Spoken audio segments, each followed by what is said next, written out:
We'll show my phone.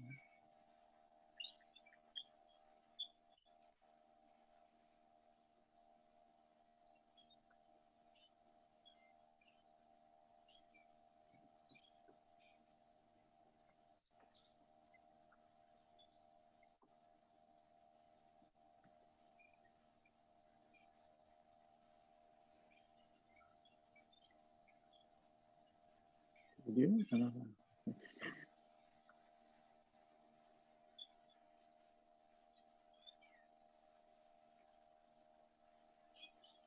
I'm just going to let anyone out there who is watching, just in case we are live and Brian is feeding him, that we will be starting here in just another minute.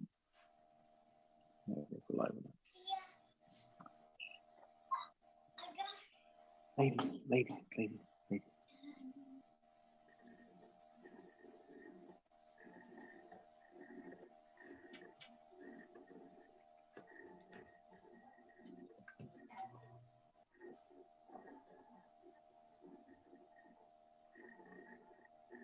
Not right now.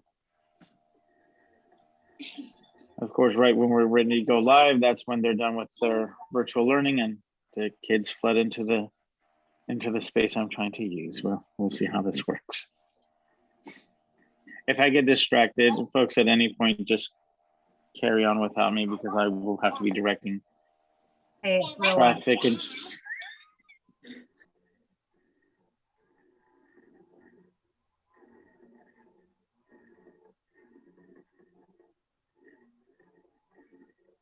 Sorry. Whisper. Inside noises.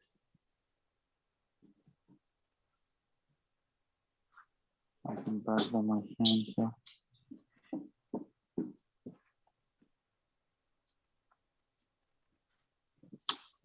It's not live on this one yet, so I think it's still waiting.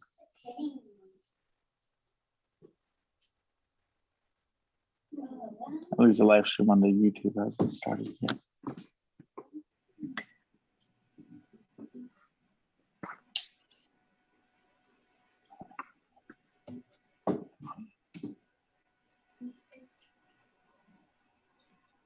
Ready to go, Brian? All right. So we are live, folks. Welcome for everyone who's watching and anyone who might tune in later on. My name is Maud Brahmi. I'm with Fresno County Department of Behavioral Health. I'm a division manager here and also serve as the ethnic service manager, a job that I share with my colleague over here, Dr. Tiffany White, our diversity services coordinator. We have Dr. Leandra Clark-Harvey on as well today from CCBHVA, the California Council of Community Behavioral Health Associations, right? Behavioral health agencies, yes. Agencies, I know are distracting you. It's okay. No, you're fine. We have Ms. Gigi Crowder, an old friend of mine, which I'm glad to be able to connect with on this platform today. And we have also a friend of ours, and I would say Dr. White would agree, advisor at times, Mr. Butch Taylor. Real quickly, the reason we're hosting this panel for the audience out there is we wanted to have some conversations and continue conversations around health equity and health disparities around behavioral health. And as this being Black History Month, we decided for this month to try to target some of the conversations more closely around our African-American community, our African-American workforce members, our African-American participants. And so we're having two such virtual conversations this month, one today, one next week. We wanted to keep the conversation going. We don't feel that these are conversations or work that are one time. So for us, the health equity work is a ongoing regular effort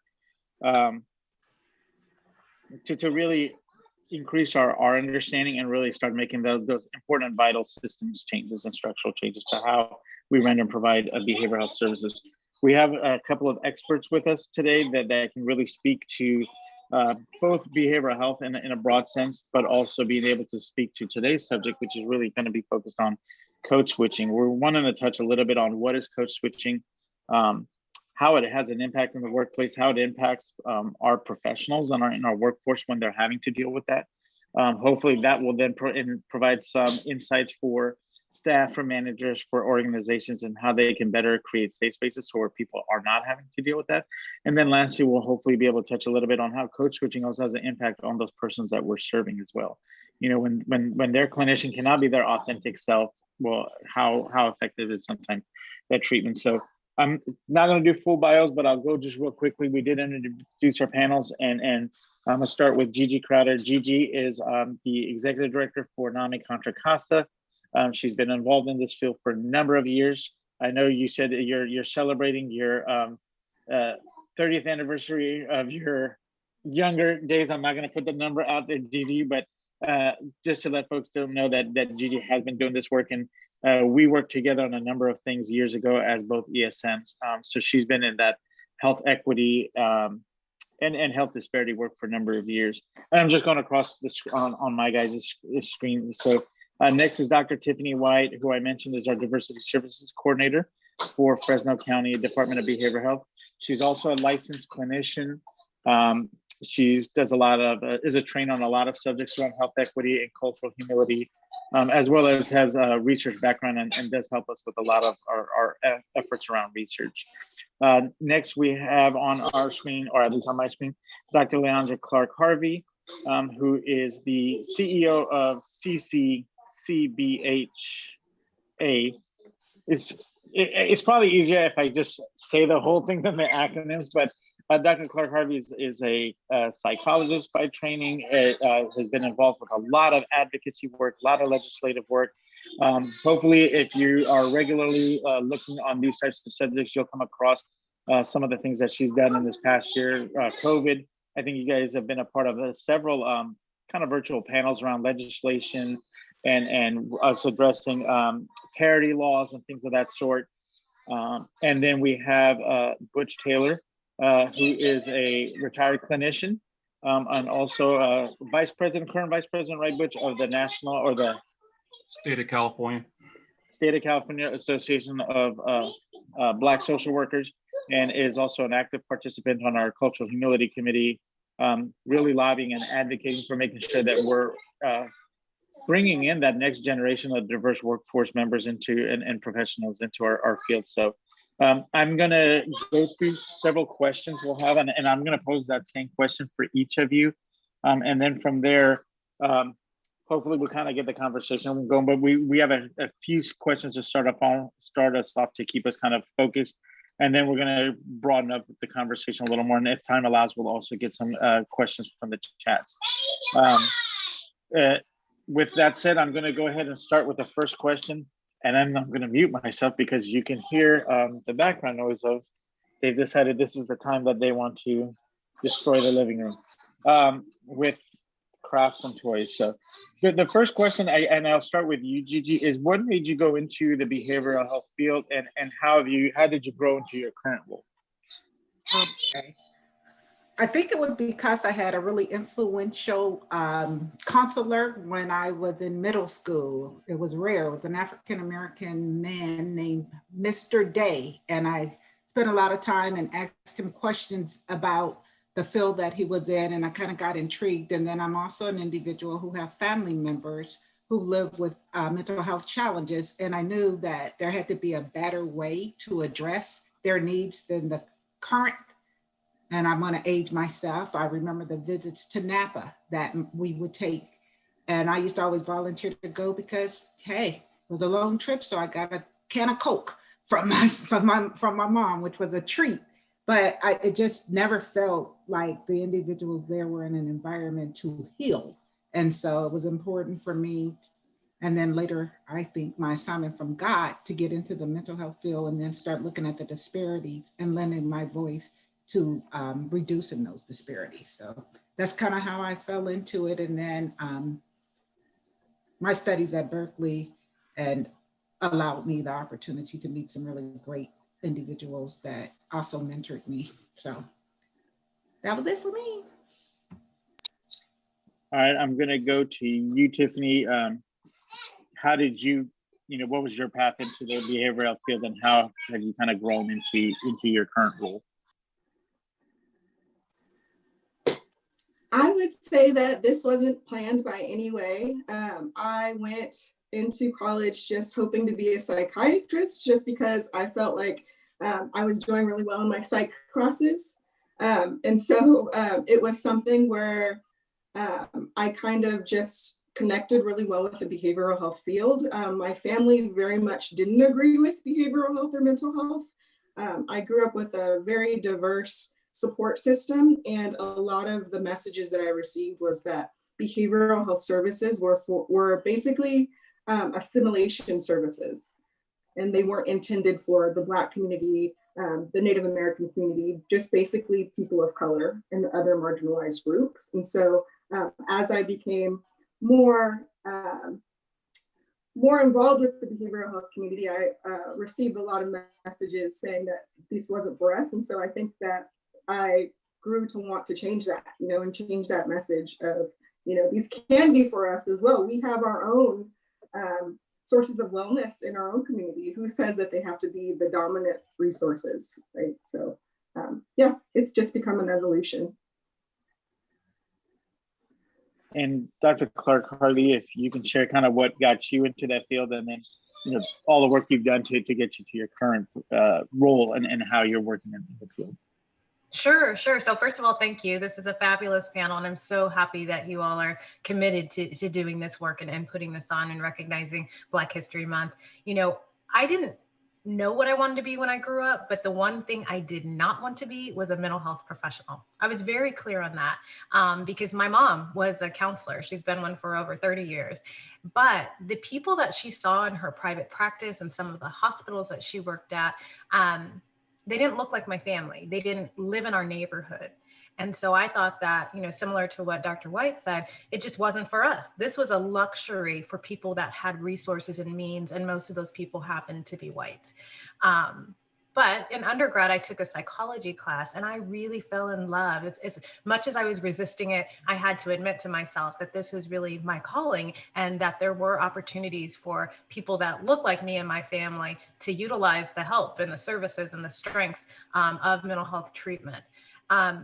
During grad school, I took several practicum courses, and I worked in a lot of different settings, prisons, community-based organizations that were located in vulnerable and disenfranchised communities. And I discovered my passion for working with disenfranchised populations. That's what energized me the most. That's what I was drawn to.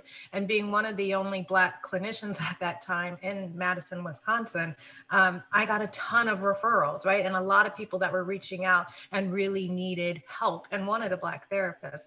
So that's what kept me going. And when I came back to California to do my postdoc, that's when I figured out that there weren't a lot of clinicians that were working at the UCLA Children's Hospital with me that wanted to go to South Central and do the in-home work. A lot of people, and no knock on them, but it's easier to just be at your office and have people come to you. But as these things started to happen, I started to realize, yes, I have passion for working with these communities. I also have a lot of frustration because as I do this work with them, I'm not able to use all this wonderful training and all of these institutions and this PhD that I have to its maximum effectiveness because they have real life issues, right? Social determinants of health that were preventing them from getting the care that they really need. So it's really those experiences that prompted me to seek out a position in a career in advocacy. And so I talked to a couple mentors and I said, let's leave clinical practice. Let's try something in advocacy. Let's get my feet wet. It was supposed to be a temporary kind of assignment, and it turned into a career. So now I'm the CEO of CBHA, and we represent community-based organizations across the state that provide mental health and behavioral health, substance use disorder treatment to all types of populations. Our agencies serve over 500,000 individuals annually. So it feels like a really good marriage between my legislative experience and the opportunity to represent those clinics and clinicians that have passion and do the work that I used to do. So that's how I got here. That's what I'm doing, and glad to be with this great panel who's also doing some really great work and has inspiring stories. Thank you, Dr. Clark-Harvey. And I do want to note that both Dr. Clark-Harvey and I also serve on the Student Mental Health Policy Work Group. So we tend to be the, I guess I would say kind of the representatives from the public behavioral health side type of coming in, both the contractors and for county funded programs. So we usually have to kind of clarify what like, well, that's actually not what that is. That's not what, those services we provide are.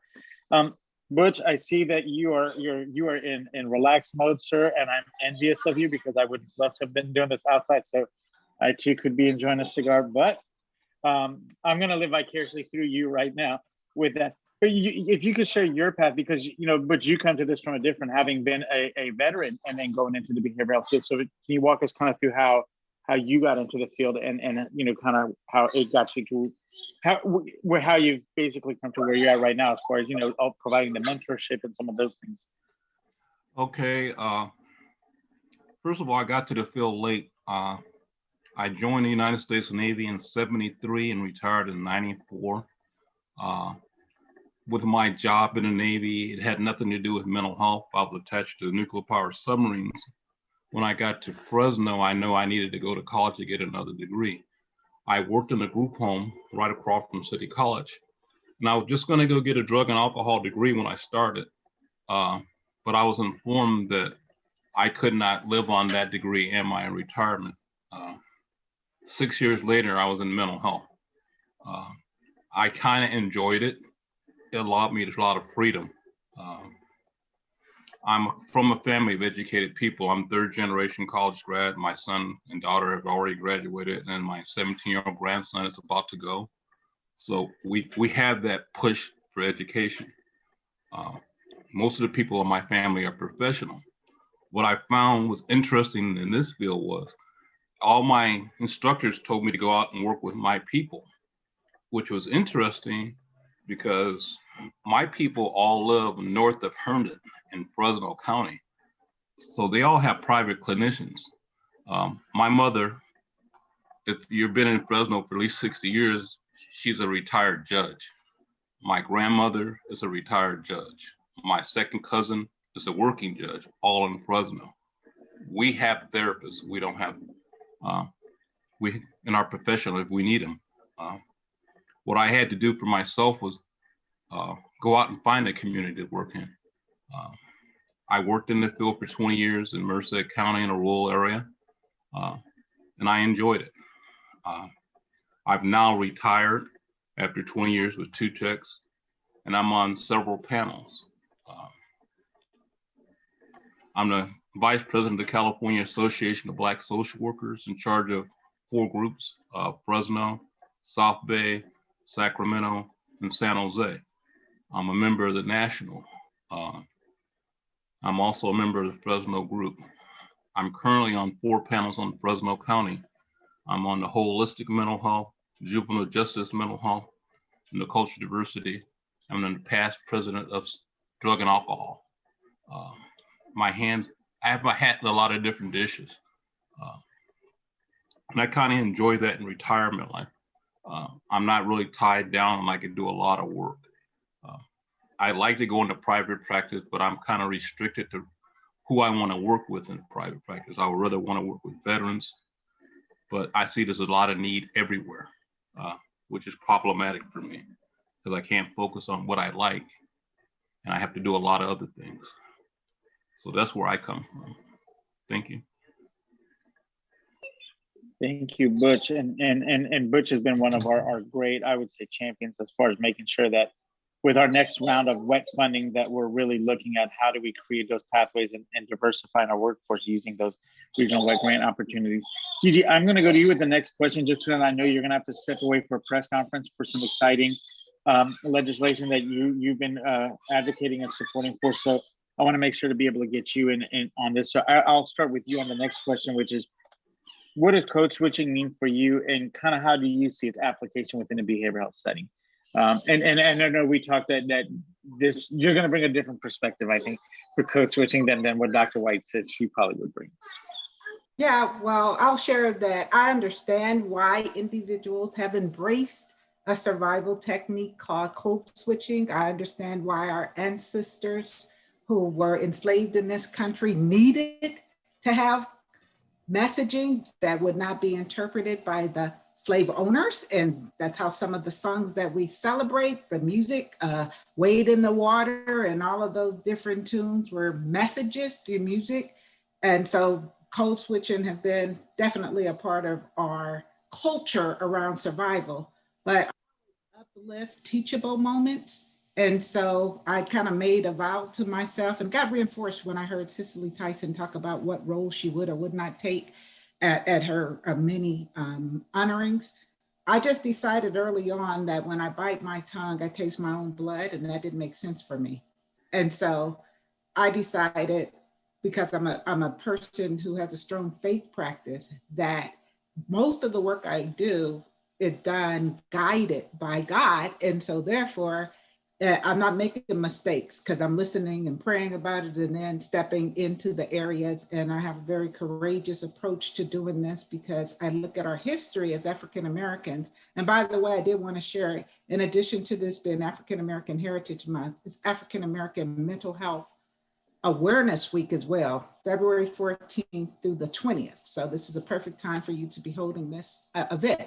I wanted to share that I started that there wasn't very much movement. I have been working in reducing health disparities. We did a study in Alameda County. We looked at the root causes and we all know what they were. And it's like study after study after study. Well, we know what the problems are. They're steeped in racism and racist practices. And we had to move away from that. So I just walked into meetings speaking truth and not trying to sugarcoat anything. This is what's real. This is why it's real. What are you going to do about it?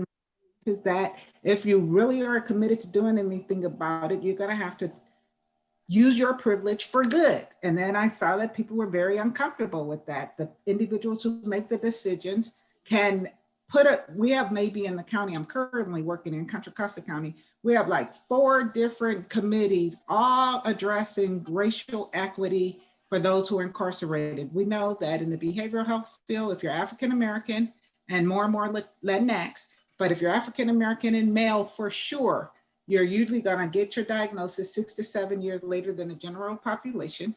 That diagnosis is gonna come with the most severe diagnosis, so paranoid schizophrenia with violent features. It's not gonna be any in middle of the road. You don't have anxiety, you don't have depression, you're just gravely disabled with severe illnesses. But what do? We criminalize those individuals.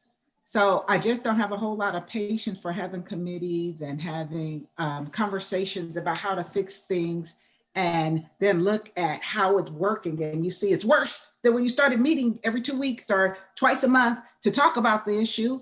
And I also start noticing that a lot of the individuals on the committee are not representative of the individuals most impacted by it. So code switching for me is something that I might share with individuals to go in as part of a strategy. I'll play the bad cop, you play the good cop, but can you say this? Because if you say it this way, I need you here. I don't need you I'm gonna help you get what you need so you can advance with a prayer that when you get there, you remember how you got there. Remember, Harriet Tubman did not carry a gun for the individuals who were coming after them. She carried a gun for the people who were with her who might change their mind. And so often in our community, what winds up happening is people get cold feet around things. So I'm open book, I'm transparent, and I think that's the role that works best. And you need to have someone like that if you're ever gonna advance in this area. So, but I respect that there needs to also be people who can get in the door. See, I can't get in the door if I'm coming in saying I'm coming in there to shake things up. So you have to have a strategy, a team approach in order to make some effective change. So someone else may have a different opinion, but that's the way I've operated, and it's served me well so far. No, totally. And I just want to clarify, I'm going to come to you, Dr. White. When I said Dr. White will have a different opinion, I was not implying, hopefully people take it that she is doing that's not what I was saying. I was just saying that having worked with you, Gigi, I know like yours, it is the authentic self you're going to get each time. And not saying that Dr. White's not authentic, but from, working in a clinical setting, she may have just a different perspective. So I just want to clarify, I was not in any way trying to throw anybody like under the bus for that. Dr. White, did you want to go ahead and maybe just kind of share with us what code switching is to you and how you feel it maybe applies in the behavioral setting?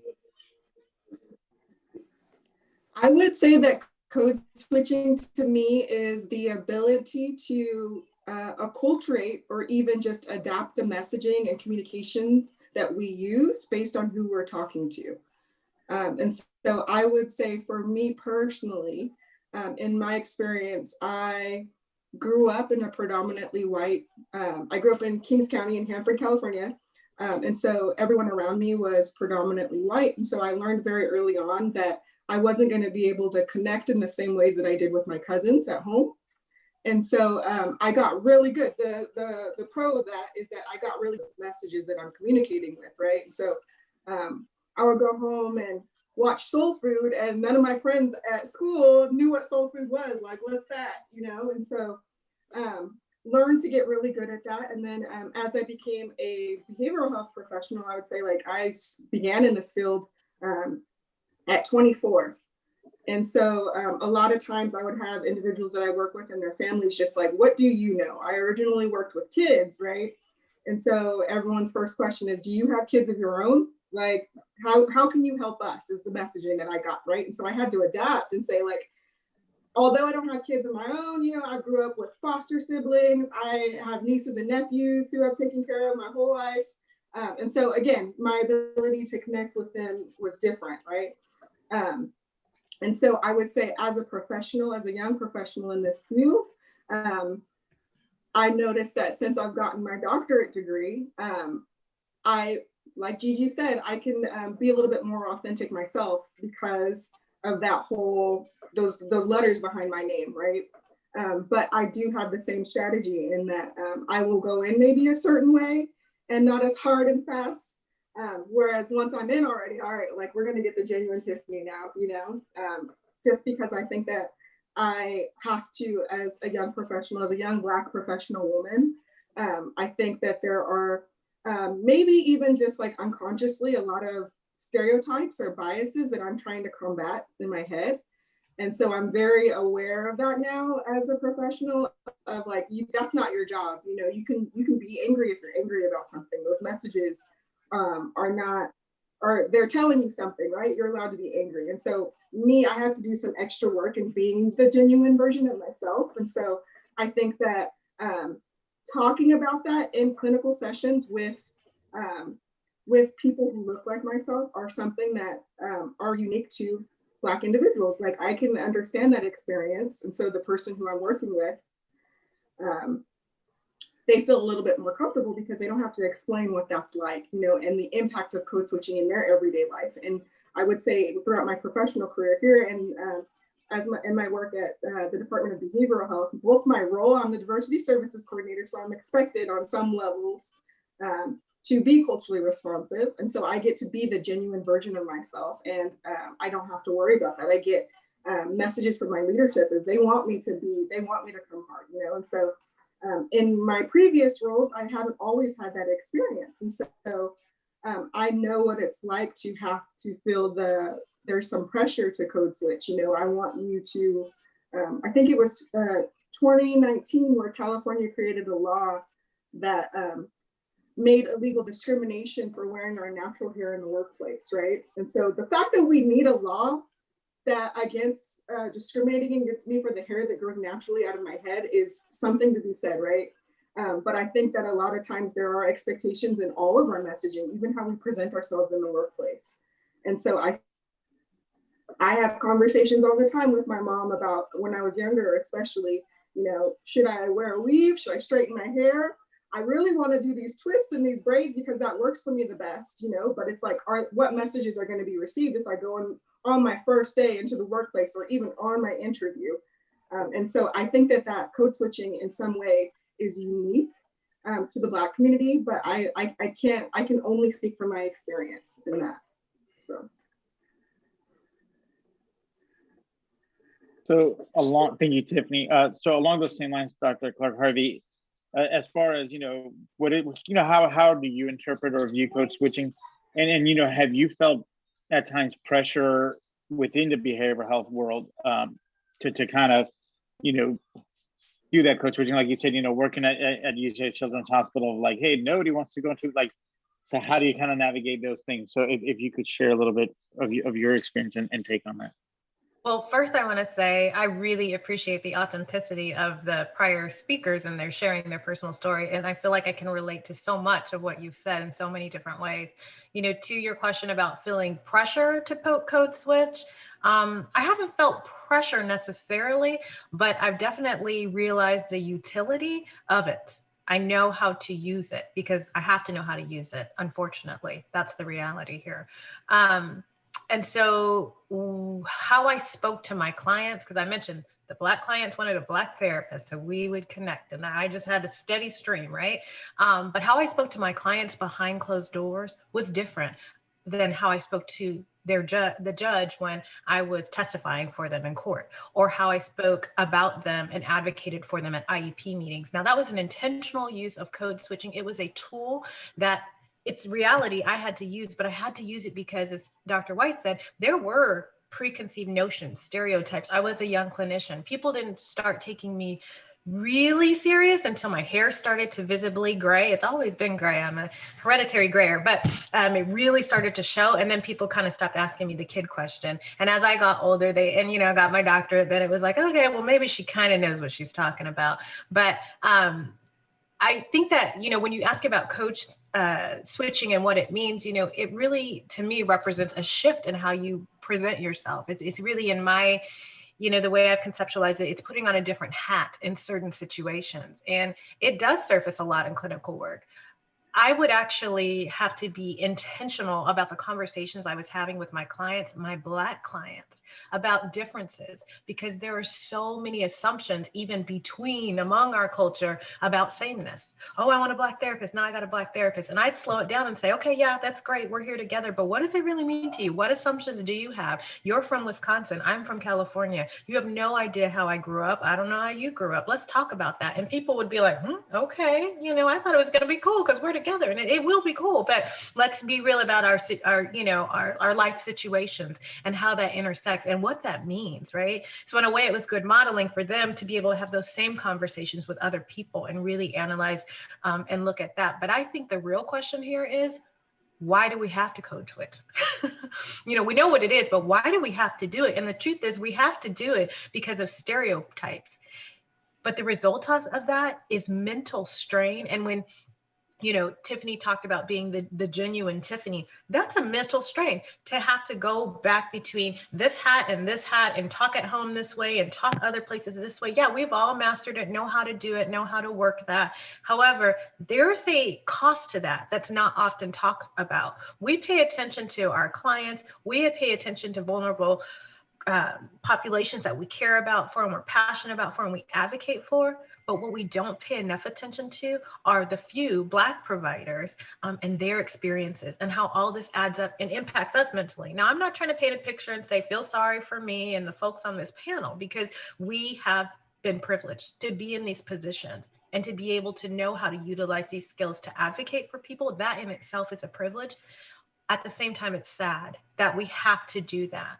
And it begs the question, why do we have to do that? And what can we do to better support the folks, the advocates, the clinicians, the people with lived experience that are now out here telling the story for other people? So I'll get off my soapbox. I will admit my dad is a pastor, so I'll put that aside. But I mean, that's what it means to me, right? It means shifting, it means changing, using code switching, but it also means that there is a residual mental strain upon myself, because I'm often thinking about, how am I going to be looked at? How am I going to advocate for this person? How am I going to use this? How am I going to, you're always trying to be one step ahead mentally about the stereotypes that other people have of you and how they expect them to show up. And I'll share a quick example. As an advocate, I talked to lots of people at different organizations about legislation. And someone called me the other day and said, hey, we have this idea, this bill, what do you think? And I said, oh, yeah, I think that sounds pretty good. And this and that. And I think we can get behind it and support it. And they were like, wow, I wasn't expecting this coming into this conversation. I mean, I've never had such just a civil and smooth conversation. And, you know, you don't want to racialize everything, but it's like, well, what did you expect, right? So anyhow, that's just an example of, I think, how we're always thinking about how we're going to be perceived, how we're going to be taken. And that in itself, that thought process and preparing for that and, you know, putting the perfect code switch in place can be taxing. Yeah, thank you. And those are actually, we're gonna, I'm going to make sure to let Butch weigh in too. But those are some of the discussion I hope continues along the points that you were making, Dr. Clark Harvey, as far as it does create a mental strain. You know, we talk about things like vicarious traumatization for our frontline workers and our clinicians. We talk about things like compassion fatigue. We talk about self-care for our staff, but we forget that oftentimes for our African American workforce, there's this added stressor, right? You know, so it's not just a compassion fatigue that all clinicians, for example, or psychiatrists or nurses face, but now there's this oldest one that I have to, as Dr. White said, kind of, I don't say, there's this sense or feeling for some of you that I have to walk this line, right? And the reason for that, we're going to dive into. I want to dive into that, and because I think that's its own kind of conversation that you said, like, why is it that in the workplace people feel they have to do that? But I want to make sure to let Butch kind of weigh into, if you want to, Butch, in terms of what is code switching to you, and you know, does it apply, and just kind of how you've addressed that? Because I think you're in my interactions with you, that's always been the authentic Butch. So I'm just curious. I think for as well as for the people watching, kind of how you approach that. And do you think it's different for, if you could, Butch, do you think it's potentially there's a difference because you are a man versus the women? Like, is there different expectation for you, or do you feel people had a different expectation for you than, for example, if they have for Dr. Clark Harvey, or what is your take on that? If you. Okay, for me, code switching is a little bit different, but it's basically the same. I'll give you an example. When I interviewed for the county, I worked in a county up north, Merced County. They hired me because they had no black men therapists. For the first 6 months, they said they monitored me because they wanted to make sure I didn't speak ethnically. And my answer was, after I got tenure, was, I have a master's degree. I don't understand what you're talking about. My position was I work with CPS, so I got the CPS clients. I found the workers in the office wanted to know why I carry black gifts. And I would tell them, because in Merced County, there's no gifts. There's no coloring books. There's no dolls. There's no toys. And after a session, I would give a black client a gift. They got kind of upset that I didn't share that information with where they can go and get that stuff. And you know, for me, it was, you never really reached out to your black constituents, so you don't know that.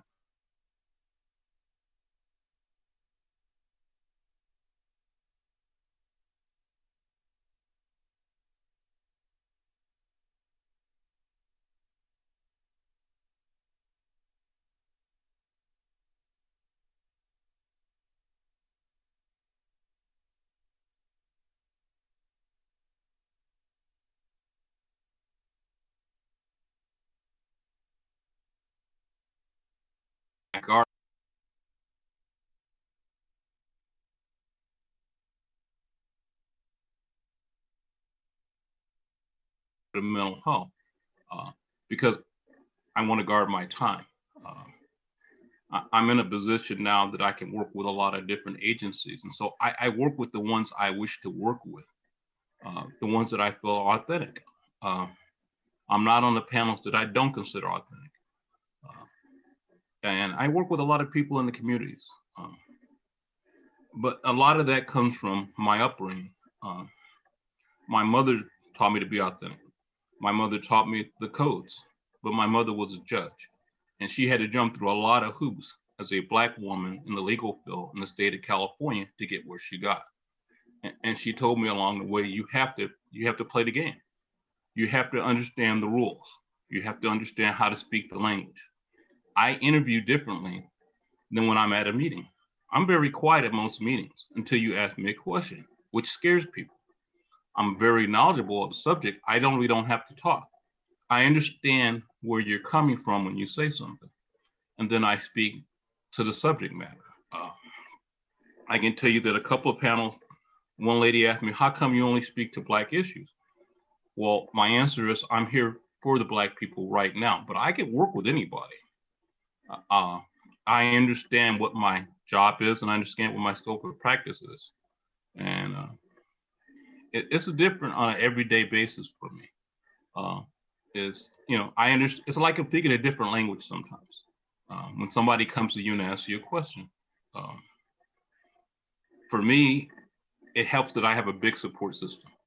I want to say my core support system is 20 Black social workers in Fresno. So we get together and we talk and we discuss what's going on. And that saves me on a lot of different bases.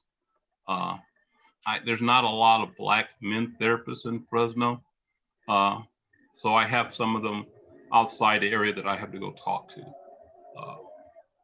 My base is I'd like to go to the National Association of Black Social Workers, where there's a core group. And we discuss issues. We discuss issues for Black therapists. We discuss the issues for Black men therapists. And we debate strategies on how to get through the workday safely for ourselves. And there's a toll when you come home. It really is a toll when you come home. Because sometimes I just don't want to talk to people. And I just want to be home, and I want to do the family thing, and I want to sit down, relax, and have a cigar. And that works for me now, because I built that safety zone for me. But I mentor a lot of people in college. And the first thing I tell them is go find you a support group, a safe support group, and keep that in tow at all times, because you're going to need it in this field. Your coworkers are not always your best place to vent. Your clients are generally not the best place to vent. Have a support group. And I'll get off my soapbox. Thank you.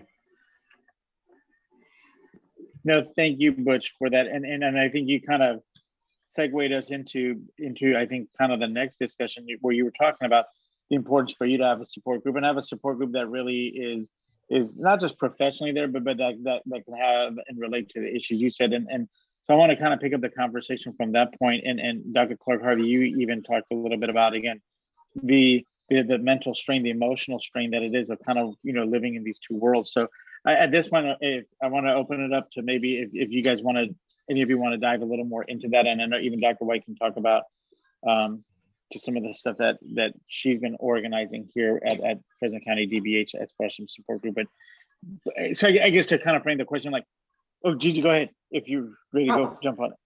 I was going to say that this is an especially difficult time for African Americans, and I'm unapologetic about focusing attention on the community that I feel suffers the most harm. That's one thing. In order for me to be well, I have to be honest about what I see. And what I see is that in this country, African Americans suffer the most harm. They don't have programs with the MHSA money defined to specifically address the needs of African Americans in a manner consistent with producing the best outcome. When they do get programs across the state, they're short-lived. The funding is always at risk. You know that I do the Mental Health Friendly Communities project where we train African American faith leaders to have a better understanding of how to support individuals, because they are the first responders, the safe responders. When anything great has happened for the African American community, when we're making progress, it's been led by the African American church. So we got to get it right for them. You can't take people to a back room and lay hands on them and think that's going to alleviate a psychiatric disorder. So we started doing these trainings. We stay under constant attack. That is why when you're working in this field, you have to have a wellness plan for yourself. That is why I don't bite my tongue. If I bit my tongue, I'd probably be using the other side of our services, the substance abuse program, because I would need something to take the edge off. Instead, I work out. I get up in the morning, I go put on my TD Jakes, and I go to the gym when I could, and I work out, because I also feel like when I do that, I'm not just putting on the full armor of God, I'm giving myself an edge. So all those people who are attacking me, I have this, don't let them see you crack. But as each of the other panelists have said, it takes a toll on you. So you have to have your own wellness toolkit. we don't have our churches open. I know that on Sunday morning we're suffering because for a lot of us, that was the only safe zone we had. That was it. Nowhere else could you go into an environment and not deal with the microaggressions. I'm planning my own conference right now based on what happened in Walnut Creek with a young man, but I'm doing it with white allies. And I keep telling them, I don't need allies, I need accomplices. Like if I'm taking risks, you gotta come along with me and take the same risk. You have more privilege than I do. Let's be real about it. And so that's healthy for me. To sit on it would not be healthy for me. We all know who we are, and we all know how we have to navigate. I wasn't always like this. I'm really blessed that I didn't open my eyes and see the disparities until I was in my 40s, because I probably would have been incarcerated. So it's all about timing. I couldn't be who I am now when I first started in this work.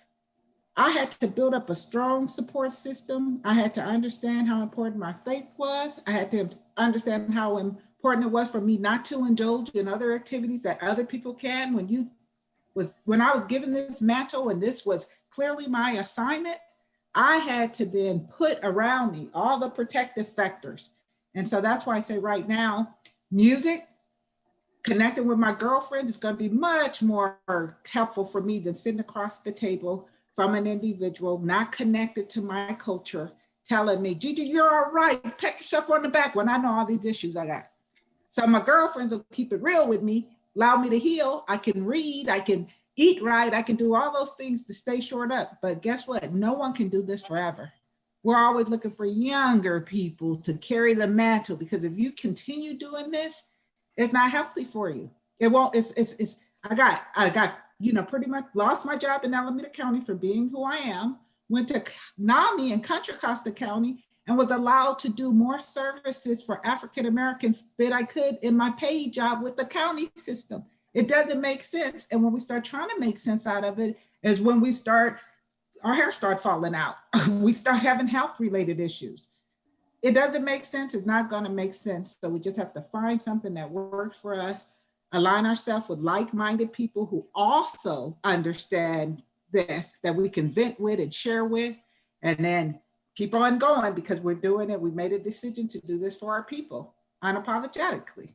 And then you find a peace in that, and you're richly rewarded from above when you do God's assignment for you. So you get your other comforts from that too. So I really appreciate it. The other thing I did want to share is I lifted up Black Minds Matter too in response to this Each Mind Matters, that stop being inclusive for Black people. So Black Minds Matter too, let's start looking at the disparities that we see in our systems over and over again. I'm going to stop giving out the green ribbon that when it was time for the money to be distributed, none came to my community. So you might notice my green ribbon has the Black ribbon behind it. I want to take it off. I don't want to be defiant, but I'm not going to be silent. I want to be able to walk into a system and know that it is fair. But until that happens, somebody got to speak out. And I'm glad that I have allies that I found today who's doing it, because it can be a lonely place. So thanks for inviting me. I might not get another chance to speak because I do have this press conference, but I do appreciate what you're doing in Fresno and the leadership here that's even having a conversation like this. Thank you. No, definitely. Thank you, Gigi. Does Dr. Clark or Dr. White, or even Butch, do you guys want to add a little bit more as far as kind of, we were talking about the impacts of walking that line of the working towards the code switching and the impact that has on just the wellness of the individuals themselves? Or I do want to kind of, I just want to highlight what each and every one of all of the panelists have said, in the power of support and the healing in community. And that every single person on our panel has had some, I have had a personal experience where each of them have been unapologetic in a meeting where I felt the power of it, right? I felt like, wow, like I feel energetic after I leave the meeting because of them, and because they're unapologetic and because they're saying things that are just like, I'm just gonna be myself, and whether you agree with it or not, like, I know what I'm talking about. And I love it so much. Like, I leave feeling better. And I think that there's a lot to be said about that. And so when we don't code switch, when we are being our unapologetic, genuine selves, there is power in it. There's healing in it, you know? And I think that that is something that we have to be mindful as behavioral health professionals, is understanding that we heal through our community, right? And so when we have that sense of community, and even in our workplace, I know that after the George Floyd murder, we created at the Department of Behavioral Health, we created a support system for our Black staff. So we created a group that meets every other week, even now. And the whole purpose of it is just to provide that support system for each other. And I know I love it so much, particularly when Butch comes into meetings and he's smoking his cigar and he has like this massage chair that he has in the back every time. And I'm just like, I can just watch Butch and just like feel so much better about my day. It doesn't matter. It's just him being who he is. And I feel like every opportunity that we talk to Butch, it's all about uplifting. And the first time I met him, he's like, what do you want to be when you grow up? What do you want to do? And I was like, I don't know, I'm kind of on the spot right now. Like, that's the whole question. But the reason he was asking in every message that I get from him is just like, how can I support you in being successful? And I would say the same for Dr. Clark Harvey and the same for Gigi, in that there are very much people who, like, anytime I hear them speak, it's just powerful, it's uplifting, it's healing. And I think that their dedication to not only behavioral health and wellness, but also Black behavioral health and wellness is evident, and it's a passion for them. And I think that as one of the younger professionals in the field, I do have to like take that baton, and I see everything that they're doing, and there is a responsibility to maintain that. And I do want to just kind of highlight, in addition to what Gigi was saying, not only just the Black community, but our Black LGBT community. And the sources of support and wellness may not be as easy to find for them, just because we as Black community, we can find people, but it may not be safe for our Black LGBT community. And so I just want to take a moment to highlight that as well. The disparities are a lot larger for that group as well. Well, I want to say, give yourself some credit, Dr. White, because as much as you called us out for being, trailblazers and brave and all of that, you are too. And you're a part of that as well. So I think it takes, as is our cultural approach, it takes a community and a family. And I think that's the point here, right? So you said that you felt comfortable when you went into spaces and you saw other Black folks that were speaking their truth. It made you, it had positive impact on your mental well-being. And so that is true. I've been in some of those meetings with you where I was like, I don't know her, but I see her. And I know that I wonder, right? Let me send you a chat because we're virtual now. Did you hear that too? Is it just me? And just the validation there was really important. That's not to discount that we have white allies and other allies, that there's not a role for that, because there definitely is. Someone talked about the Underground Railroad. It wouldn't have happened if we wouldn't have had people that look different from us that were in place, right, to assist. That's the truth. That's the truth. But the support that you talk about is important. And so I think as you make that point, Mr. Taylor earlier said, being associated with professional associations that are about your cause. So for me, that's the Association of Black Psychologists. Been very connected since grad school, something that I think really got me through grad school in many ways, because that was my home away from home. I'm from California. I went to school in Wisconsin for 6 years, very different, great experience, wouldn't take it back for anything in the world.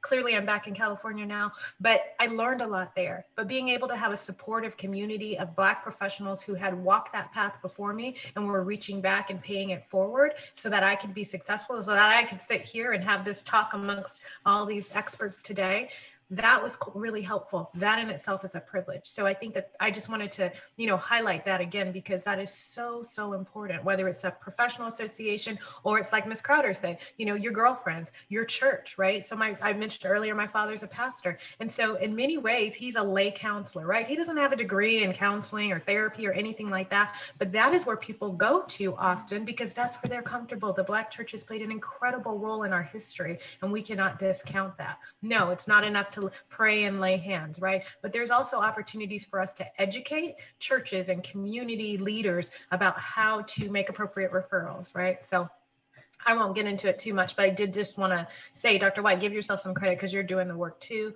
And yeah, you're right. You're right. We do need to reach out to other people. We do have to have that support network professionally and personally. It's critical. You guys touched on I think the support systems, and Bush talked about it, and Gigi and self-care. So what are, based on the fact that you have all, you know, Gigi, you worked in county land, and Butch, you worked in county and in other settings, and both Dr. White and Dr. Clark Harvey worked in different settings. What are things or recommendations, I guess, that you would make, or things that maybe agencies and organizations should consider in order to create, you know, a space, or create an environment, an atmosphere that basically doesn't force people to kind of do that code switch? Because I think that was one of the things, and I can't remember if it was Gigi or you, Dr. Clark Harvey, that said, you know, we also have to look at, like, what is the root of causing that code switching? You know, is it the stereotypes? Is it the structural and systemic racism? Is it those things? So what would be some things that like takeaways, for example, that organizations and entities, managers, things like that can take away, say, you know what, this is something I can start doing tomorrow, Monday, to start creating a more safe space for our Black professionals. And I'm going to say here in like Fresno County and in the Central Valley, we're already in a mental health shortage area, right? So we have that. And then when you look at the number of, when you look at the number of you know, African-American professionals in it, the number gets even smaller, because it's a smaller group of a smaller group, as opposed to maybe some of the other areas. So what are things that we could do? And I know that's some of the things that Butch is really advocated of, like, how do you create environments that actually make people want to work and stay there, not say, you know what, I'm going to do my schooling and training, but I'm going to move to the Bay Area, I'm going to move to LA, I'm going to move elsewhere because I don't know if, you know, these are going to feel the same. So what are some things that we, agencies, managers, things can start doing to alleviate some of that stress and strain that we inadvertently maybe, or system or structurally put on our staff, as far as having them, making them kind of code switch? We take Gigi since she has to go. We'll take her first. I often hear people putting the burden on the African American community to solve the problem without the power to do so. So you have to have someone that's willing to, we shift from saying cultural competence to cultural, we're responsive because we need people to respond to what we need. I also work that you do as the ethnic services manager. I didn't understand everything that the Afghan community told me was important to them. When you're responsive, you have to be able to be culturally humble and not understand it. But if they say it works, respect that. So if you gotta have, you know, if you gotta have some structural things in place to make people feel more welcomed in an environment, do it. I used to leave the meetings every Tuesday and notice how that these were all staff meetings, and notice how I started dreading Tuesdays, because that's when I go and I'm around these all these individuals that don't honor who I am as a person. That's when I started working out, because I realized oh, wow, I'm going to be one of those statistics. African-American women have heart disease, and I'm going to be one of those. So I started speaking out to the one who I thought I could trust the most, who had power. Even in the mental health field, you don't make a whole lot of progress with reducing stigma and discrimination until someone is impacted themselves and they see it. So living experience is really important. So you have to identify and share your truth with the person in the decision, and you have to get the other people from that community behind you. So often when I was in Alameda County, we get all reared up and we're gonna go tell them just how we feel and what we think we need. Then I look behind and like, oh, where'd everybody go? It's just me, you know? And so you really have to have a solid group of people willing to do that. And you have to have a system who's doing more than just a check the box. We have so many things where they just check the box. I was actually in a statewide MHSA meeting when I came up with Black Minds Matter too, because if you look at the PEI forms for MHSA, they limit you to African and Black. You look at other cultural communities, you got Chinese, Japanese, Puerto Rican, all that, but we're more than, Africa is a continent.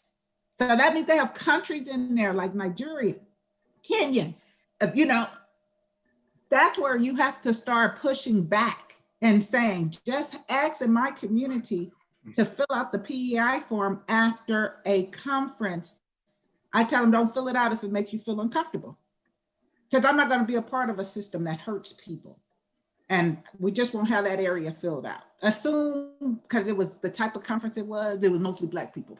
But you can't keep telling people to insult themselves. And I had this conversation with Toby about why did it, and I had it with Stacey Haramoto, who leads the Race Reducing Ethnic Disparities group. Stacey, how did you guys let this go? With just 2 areas for African Americans, for people of African descent. So speaking to it, when you see the problem, address it. Even if they don't change it, you will feel better that you said it. And I appreciate you all so much here in Fresno.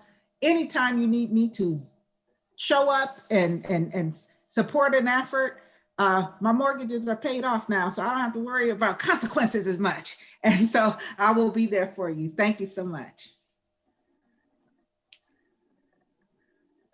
Thank you, Gigi. And yeah, we've connected with Gigi in the past. She had done some work with the statewide spirituality initiative here in Fresno a number of years ago. And I know when we were doing our community planning process last year, we had one for faith leaders, and that was one of the things that was requested was, you know, to have Gigi or, you know, that type of training really geared for our faith leaders. Again, to refresh, but I know you were going to kind of share some of your insights, Dr. Clark Harvey, but I know we had Gigi go first, or Dr. White or Butch, if anyone, as far as just what are some things that you know, suggestions or considerations on how do we make it a safer workplace for our African American staff, our professionals in our workforce, to where they're not having to feel like I have to be doing that, and like you said, just the toll that takes on someone. So what I would say is, you know, so we've just all established that we know how to code switch. We've gotten pretty good at it. We've navigated, right? So that means that if an institution that we're working at or we're affiliated with is talking to us, we know when they're not genuine because we're code switch experts. We can tell immediately when you're not genuine, when it's just checking the box, when it's just making sure that you have the presence of somebody that has a darker skin tone on your board or at that meeting. And I'm not saying that you don't use those opportunities to your advantage. I certainly do. Let me in the door because you think you're doing whatever you need to do. But once I'm there, I will tell you in your own, you know, language, how I feel and what's important. So I think, you know, if an organization is really genuinely going to do something to recruit and retain talented staff who are Black, then they have to do some research about what's needed. And so your question about what is needed, I mean, I think Gigi said it so well when she talked about building the community, right? Most successful campaigns happen because of word of mouth. So if you're really doing the work and people feel included, if you've created an inclusive environment by providing, you know, the flexibility for people to adapt cultural norms in their treatment, right? As I'm talking from clinician standpoint right now. And also to provide that room for clinicians to debrief with one another, you know, that are of like mind and like culture, that is a really big and important step. And I'll use an example, not about Black people, but about the Hmong culture and something that I saw done when I was in Wisconsin, because it was one of the states that was designated a kind of a refugee site for Hmongs during the, you know, the conflict. And so we had a pretty significant Hmong presence in Madison, Wisconsin. What the mental health center I was working at did was they realized these folks have been traumatized for generations, just like Black people, and they need to be able to have culturally specific services. And the center had to change how that happened. We had to go into homes, and not just go into homes and provide treatment because that was not appropriate. We had to go to the elder of the families and say, may we have your permission to have a group with this young, because it was a young teenage girls group. May we have your permission, sit with them, eat with them, talk to them about this group. May we have your permission to bring her to the center once a week with other Hmong young women. And it was a process. And we did that with every family in that Hmong community that, you know, was selected to be in the group, brought the girls together. And it didn't look like typical therapy. We set it up like a Hmong village. We had rice. The girls taught us. That's really what the sessions were about, them teaching us about their culture before we could start talking about trauma and all of those things. But I share that just to say, if you really are genuine and you really want to make a change and you want to empower ethnically diverse people and the ethnically diverse people that work as clinicians in your center, then you have to take the steps to do that. You have to figure out how to work outside the traditional models that are set up, else there will be no success. And people will realize that and they won't stay. I hope that's helpful.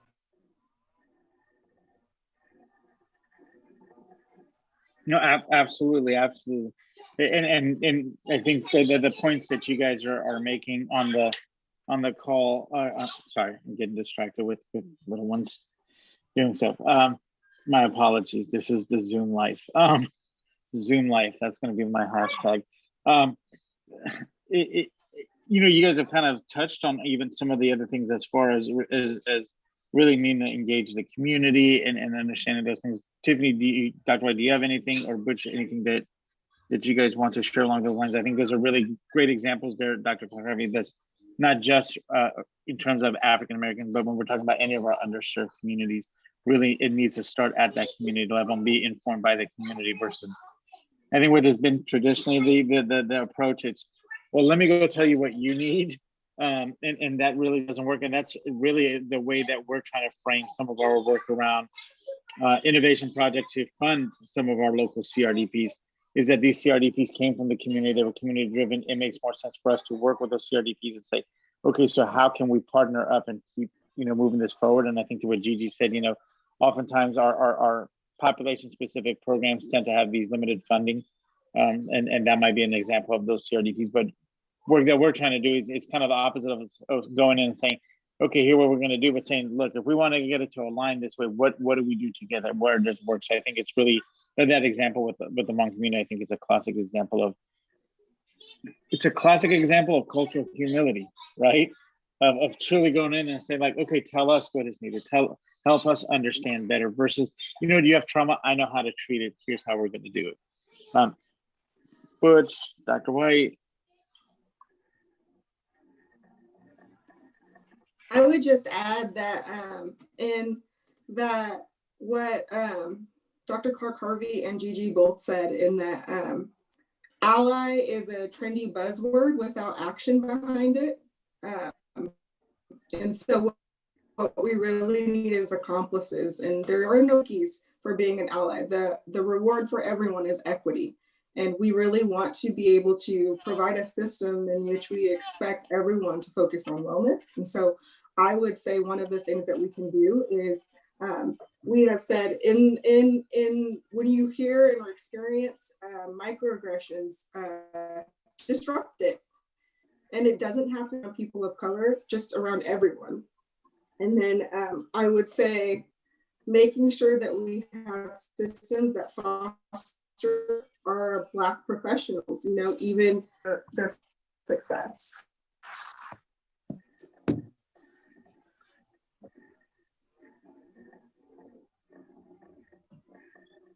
Anyone else have anything on that one? We've got about 20 minutes, so what I want to do is float, if I can, one last question maybe for the group, and then after that I want to also afford you guys each with some time on any closing remarks or anything that you want to share you think that would be valuable for this conversation and for people that are watching or people that will be watching later on. We have found when we do these on Facebook Live or YouTube Live, we do get a lot of viewers after the fact, when people are able to go at a different time and watch some views, so sharing some of the info. Some of the things you guys were talking about as far as, and that what made me think about this, Dr. Clark Harvey, when you said the, it needed to be grassroots, it needed to come from the community, it needs to be community driven. So one of the things, and Butch has been really an advocate for some of this work, but I want to ask you guys, what would be some ideas or considerations for us in terms of both as a county agency, but as far as a lot of our CBOs and organizations things that we can do to get young people, students early on interested in careers in the behavioral health field, and specifically African American youth to get interested in these fields, so we can continue to grow the workforce, diversify the workforce, meet that demand, while at the same time also working to improve our overall cultural responsiveness. But I think there's a great need for us to get more interest and get more young people to go become clinicians, to become those professionals in our behavioral health field, so that it at least, if nothing else, it at least represents better our populations. I think in our workforce, there's a significant underrepresentation of African Americans. So if you guys have either just thoughts or ideas or even things that you think could be done, both at our level, but also with, I know for you, Dr. Probably at the local level, what are things that we could do to make people interested in this field? And I think to what you said, growing up, of like, well, mental health services, behavioral services aren't really for us. So how do we maybe start to change the mindset of like, no, this can be, and we can do it in a way that's equitable and responsive specifically to what you would have needed, or what your family would have needed, or whatever their community their community would have needed. Because I think there's that. There's not just getting folks into that field, but then getting folks into the field that can then say, you know what, you guys need to do it this way in order to be more effective.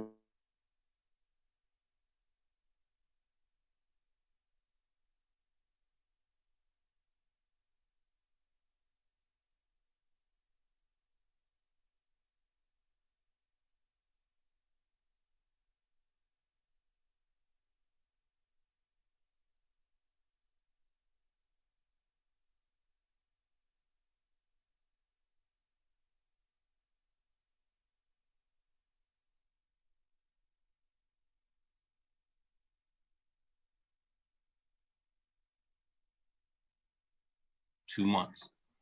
A lot of it is, how do you navigate the employment system? What do you say at the interview? It's easier to get a job in Fresno County if you work in Fresno County. It's not easy to apply for Fresno County if you come out of college. I can tell you that the county that I work for up north, half the clinicians are from Fresno, because it was easier to get a job in Merced than it was to apply in Fresno. I could tell you, when Fresno County says they do outreach, I would question some of the outreach. A couple of years ago, they said they were doing outreach at Fresno State for Black clinicians, when there were only 5 Black clinicians at Fresno State, and I was mentoring 3 of them, and no one from Fresno County had talked to them. So you need to honestly look at how you recruit, how you really mentor students, and how you navigate the systems. How do you get them into a job? It's really important to have an income when you come out of college. And waiting for the background checks and the paperwork and the interviews and getting your number, that takes time. But if you're talking to them in college, it makes it a lot easier. You need to take that one manager off. You cannot recruit a clinician at Fresno City, but every RFP I see for a clinician in Fresno says we're recruiting at Fresno City. You're not going to get a clinician at Fresno City. That's a 2-year degree. It takes you 6 years of college to become a clinician. If you honestly look at it, talk to the professionals, the Black professionals out in the community on how to recruit and how to mentor. Fresno County has not historically done a good job of this. Part of the problem is when you get a Black young clinician, you pair them with an older white clinician, and that's kind of a turnoff. And you don't really have a pool of senior Black clinicians that's there to mentor them when they get there. So they got to kind of get turned off, and they end up going to a private agency outside. I hear that from a lot of different people in a lot of different cultures. I surprisingly get a lot of people who call me from a lot of different cultures looking for mentorship and somebody to do their hours, because they can't get anybody to do their hours, or they don't know how to navigate that system. It's easy to say that you have someone there, but if they're not reaching out to go help that person, it doesn't work. I know for me, when I was in college, the person that grabbed me up walked up and said, "You're going to do this because I know your mommy." And that person was a doctor's degree. And she said, "I met her at church and she told me to keep an eye on you." And so in the Black community, no matter where you go, there's always someone watching you. My mother was a part of the Links and AKAs. I was a Jack and Jill kid. There's always been someone watching me. I know this for a fact. So I know there's someone mentoring me. When I walk up to somebody and I say, what do you want to do with your life? That means I've been watching you for a long time and you may be founder. You may need a support system. I'm offering that. But I was taught that. The social work organization I belong to in Fresno is like that. We all mentor somebody because we feel we need that to get to the level. And we understand when you're founded. You need to just be genuine with how you do your outreach. If you're not genuine, people know it up front and they don't respond. Having a system in place, I could tell you from Merced had a system in place that no one went to because the people in charge of it was 65 years old and no one trusted them. So try to be genuine if you can and try to get somebody that looks like the person you're trying to mentor. It's kind of hard for me, somebody who's 65 years old and white, to understand how to work with me. I have colleagues that are that age. I have colleagues that are my age, and I understand their strengths and I understand their limitations. I understand my limitations. I don't do well with certain type of population, but I'm genuine about finding someone who can do that. And with that, I'll stop. I would say in order to build the pipeline, you need to first create opportunities for young people to see people who look like them doing well, succeeding, liking their job, enjoying it, gaining meaning, and talking about that. Those success stories are incredibly helpful and necessary. And then you also need to deal with the stigma. That's the real thing, right? So it's not just about, do you want to be a mental health professional? It's, do we believe that mental health professionals even do good work? Do we believe that there is such thing as mental illness? Before we get into the building the pipeline, we have to address the stigma and the things that historically our community have said and embraced about mental illness, about seeking treatment first. Because it doesn't matter if you put a bunch of successful people in front of someone, if the messages they've gotten from their family is this isn't for us, it doesn't matter. So really dealing with that message first and that education, and bringing successful people can be a part of that tool, but you have to engage the folks who are power brokers in the community to help create that campaign, right? So clergy members, community members, the role of elders in the Black community is very important. Even how you talk to people, how you engage them. The example I gave earlier about the Hmong community, the whole act of going, sitting before the elders, like literally kneeling on carpet, like we studied, like what we needed to do to respect the culture, to get permission, right, to even talk about this thing. It's the same in the Black community, but people don't recognize that, right? They don't see us as folks that have been displaced from a culture in Africa that we're no longer connected to. They just see us as these folks in America that should figure out the American way and standards and operate by it. But it's the same with Black people. Even if they don't personally have a strong connection to their ancestry or know anything about it, those beliefs and customs and norms are ingrained in how Black families parent and how Black families are families and how they engage with the community. So to me, it's like taking a step back from that, deal with the stigma, and get folks that are power brokers in the community to endorse first seeking treatment and then being a professional to impact that, and then put those people out. Let them be your, advertisement in many ways, not to be disingenuous, but let them show that they're enjoying their work, that there's meaning in it. There are so many people that have contacted me and said, I never thought about a career in this field. Like, we don't really talk about this, or this doesn't seem really relevant to my community, but what you're doing seems meaningful. Let's talk about that. So I think that even having forums like this where we're talking about it, right, is important. It's an important step. I totally agree. And I apologize for being dropped earlier. I'm sorry, connectivity issues. But yeah, I totally agree in that we have to kind of have difficult conversations sometimes, and how the system, not the Black community isn't going to be able to solve the problems with the pathways, right? And so the system has to have conversations about how we are contributing to that stigma. And I think that we have to have difficult conversations about some of the things that we do, including the legal system being a pathway into behavioral health, right? So I think that we have to acknowledge, like, is that something that is helping or hurting the community? And that's not just for the Black community, that is for all of our marginalized communities that enter the behavioral health system through the legal system, right? So if they are coming to me because they are forced to, this is a means of getting their kids back, or this is a means of them staying out of jail, are they going to be open to having the most meaningful and effective services, right? So I think we have to have those difficult conversations about what we are doing to contribute to that stigma. And we also have to foster, like Dr. Clark Harvey said, professionals that look like them, right? And so I know that in my work, I do teach a dual enrollment college course inside of the Juvenile Justice Center. And the first day that I arrived, I have all of the professionals who are saying, we thought Dr. White was teaching this class. And I'm like, I am Dr. White. And they're like, oh, we thought that you were going to be an older white woman. It's like, what message is that? If you, as all of the adult leaders here, are thinking that I was going to show up as an older white woman, what do the students here who think, right?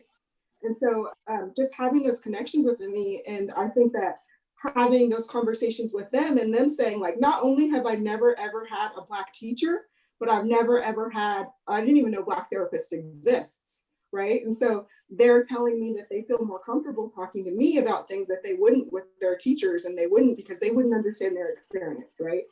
And so I think that there's a lot to be said about, not only do I look like them, I look like someone who could potentially be them in this field, but also just having that opportunity to foster their success and understand, like, having that trauma-informed approach. And that, yes, I understand that for some of you that you have done things to get here, but also I think that there is something to be said about 90% of my students being foster care students, right? So again, the legal system and those pathways that promote stigma. And so we have to figure out ways to foster their success. What equity means is we have to go over and beyond. We can't just expect everyone to rise to the same occasion, particularly for services like behavioral health services who were not created or intended for us. So what equity looks like is going to be different for us. You have to go over and beyond to adapt to the African American community. And like I said, it's going to look a lot different. Sure, I unmute myself. Thank you guys for that, and I jotted down with I think both with your response, Dr. Clark Harvey, and Butch's. I like wrote down to the answer to the question, yes, because I think it's all of those things. It's not an either or. I think it absolutely is if you're going to do pathways, it's putting professionals in front of them, which is kind of what we wanted to do with this forum. I mean, we reached out specifically, for Butch because of the work he's done locally. We reached out for you, Dr. Clark Harvey, because you're the CEO of the Community Council Behavioral Health Association. You have hundreds of organizations that you guys represent and support and do those legislative work. And Gigi, and even our panel that we're doing next Friday, which is on just Black wellness, bringing in clinicians. We have what is on our team? I think 3 clinicians. We have a minister. We're bringing in folks in there again to try to, hopefully, as we're having this conversation about African Americans and our community, that it also looks like the people that we're doing. So I totally appreciate that. I appreciate what Butch said of we really do need to change our recruitment practices. We do see that.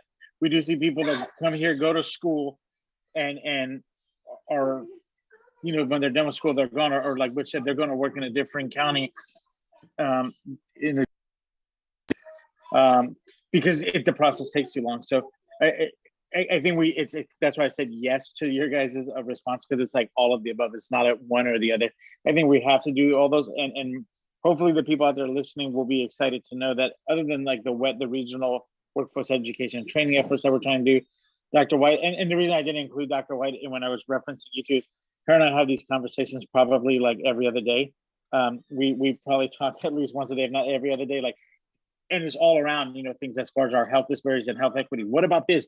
Hey, did you read this article? Hey, did you, we're constantly looking at what we can do to support our overall system and that system change. But some of the things that we're talked about are projects of how do we go in and doing kind of the two-pronged approach that you were talking about, Dr. Clark. How do we look at pathways, and also by doing that, are we then reducing stigma? Because we have to talk about mental health stigma in order to get people interested in the job. And hopefully by doing that, it's kind of the chicken and egg, which one comes first, but if we can kind of approach them both, because then if I'm saying, hey, wait, you're telling me I can, do pretty well in this professionally, and there's opportunity and there's a demand, does that normalize the discussion? So yeah, I want to go into the behavioral field. I want to be a psychologist. It's like, we know this. I mean, in our area, we have one of the lowest per capita numbers or percentages of psychiatrists to patients. Now, Northern California is different, but per capita, their number is smaller. So we don't have the same level of disproportionate. But then when you go into psychiatrists, or for example, our children, or specialize in populations, or things like that, it really becomes minimal. And then when we're talking about these things, it's also the need for the cultural competency or the cultural responsiveness of a child psychiatrist. Well, are you familiar with ethnopsychopharmacology? Are you aware of how these medications work different, or are you just kind of, so there's just so many layers to it that I think we'll have our work cut out for us for a minute. But on the same hand, I also look at it like, you know what, I'm not going anywhere. We've got time. Let's start doing it. So I appreciate both your guys' insights in terms of those, and I jotted some notes. And kind of like I said, our approach is gonna have to be all of the above, not one or the other. It's gonna be like, we're gonna need to hit stigma, we're gonna need to do pathways and present those professionals. But like Butch said, we've got to make this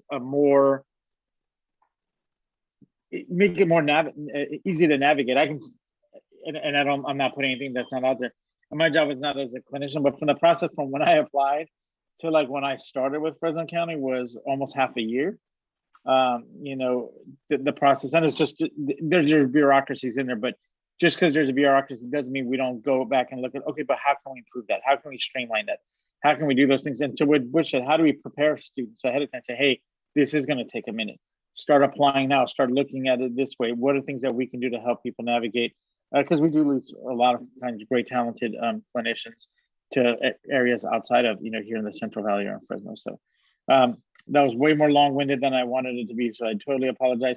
If we can go around, because I also want to be cognizant of all your guys' time. It's 12 o'clock. If anyone has any closing statements or remarks before we wrap up, and again, thank you guys so much for your time and helping us with this conversation.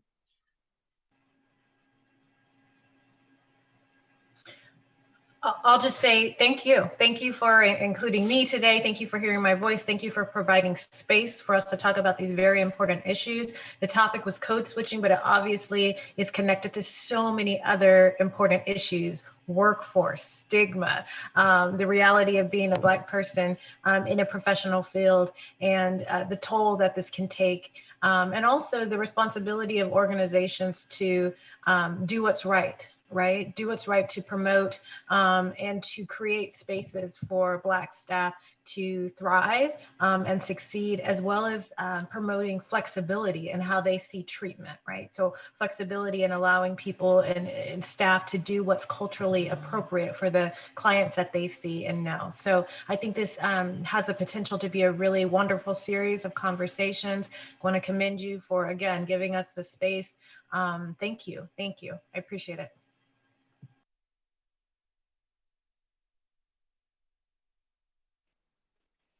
Butch, do you have any closing remarks or comments for us before we go? I know you're about to take a sip when I asked you. I'm sorry.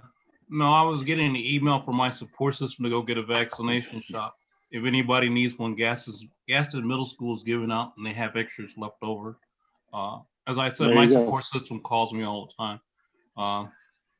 The only problem I'm going to have is trying to figure out where Gaston's Middle School is at, because I don't live on that side of town, but I'm sure somebody will find me and point me in the right direction.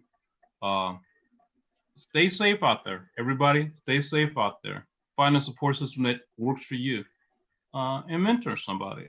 It's entertaining for me to mentor people. I find them all over the place. I was just called by a psychology student yesterday. They want to help navigating the system.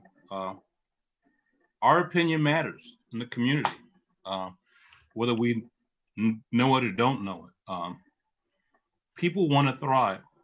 They really do want to. They just don't know how to do it. So just be available and take care of yourself. Thank you.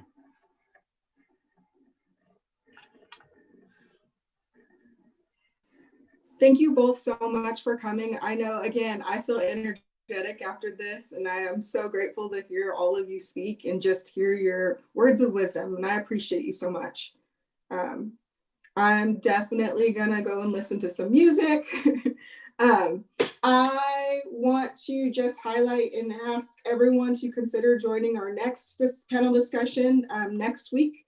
We will have one on Black wellness. I did drop the link to register for that in the chat box on YouTube and on Facebook. So if you want to join that, please feel free. That will be a local perspective of Black wellness.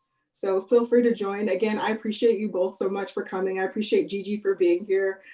Just so many things that we can do to move forward. All right, well, thank you, everyone. And thank you, Ahmad, for moderating. Yeah, I had to kind of step in because initially we were going to have Dr. White moderate, but then we were short. So I said, well, no, you go speak on this because I can't speak to coaching. You go speak on it, and then I'll moderate. So it was great. It was great to reconnect with all of you and see all of you. It's been a minute. But thank you guys for your time. And please, this will be up on our Facebook, YouTube. Feel free to take it and reshare it if you find it at all useful for people that you may work with any of your students or mentees.